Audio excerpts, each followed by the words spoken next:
Hi అండి, welcome to my channel. చూడండి, ఈరోజు కొత్త రెసిపీతో మీ ముందుకు వచ్చానండి. స్వీట్ షాప్ స్టైల్లో సింపుల్గా స్వీట్ ఎలా తయారు చేసుకోవాలో చూసేద్దామండి. దీనికి కావాల్సిన ఇంగ్రీడియంట్స్ అండి: బెల్లం తీసుకోవాలండి, ఒక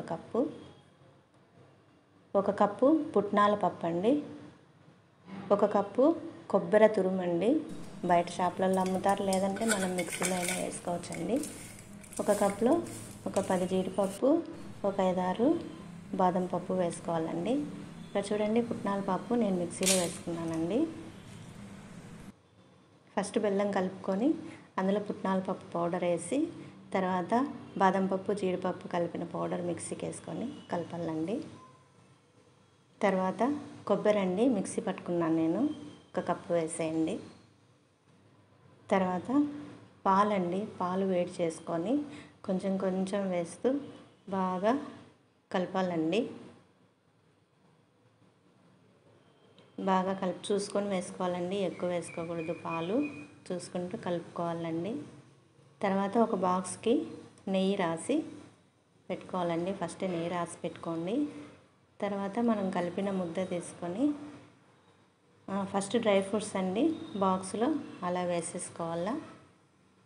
చూడండి, అలా నీట్గా వేసేసుకొని తర్వాత మనం కలిపి పెట్టుకున్న స్వీట్ ముద్దను కూడా తీసి అందులో బాగా స్టఫ్ చేసుకోవాలా. నీట్గా ప్రెస్ చేసుకోవాలండి, చక్కగా వచ్చేటట్టు. చూడండి, అలా నీట్గా చేసిన తర్వాత దానికి క్యాప్ పెట్టేయాలి. ఆ బాక్స్కి క్యాప్ పెట్టేసి కాసేపు ఫ్రిడ్జ్లో అయినా పెట్టుకోవచ్చు, లేదంటే అలానే రూమ్ టెంపరేచర్లో పెట్టేసి ఒక 5 మినిట్స్ తర్వాత మనం ఓపెన్ చేసి ఒక ప్లేట్లో తీసుకోవడం అండి. చూడండి, అలా ప్రెస్ చేస్తే కనుక బాగా చక్కగా వచ్చేస్తుందండి. ఎమ్మీగా ఉండే స్వీట్ సూపర్గా తయారైపోయిందండి. చాలా బాగుంటుందండి. దీనివల్ల బెనిఫిట్స్ కూడా చాలా బాగున్నాయి.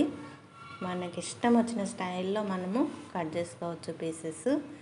ఇది తినడం వల్ల మనకి వెన్ను నొప్పి కానీ, కాళ్ళ నొప్పులు కానీ అలాంటివి ఏవి రావండి. రిచ్ ఐరన్ స్వీట్ అండి ఇది. ఐరన్ పుష్కలంగా దొరుకుతుంది ఇందులో. చాలా ఎమ్మీగా ఉంటుంది. పిల్లలకి అప్పటికప్పుడు మనం తయారు చేసి పెట్టే స్వీట్ అండి ఇది. పిల్లలు అడిగిన వెంటనే 5 మినిట్స్లో మనం రెడీ చేసుకోవచ్చు. మనం గ్యాస్ వెలిగించాల్సిన అవసరము లేదండి, మనం కుక్ చేయాల్సిన అవసరము లేదు. చూడండి, ఎంత సాఫ్ట్గా ఎమ్మీగా సూపర్గా చాలా బాగుందండి. ఎంతో తొందరగా చేసుకునే స్వీట్ అండి మనము. ప్లీజ్ లైక్, షేర్, సబ్స్క్రైబ్ అండి. Thank you.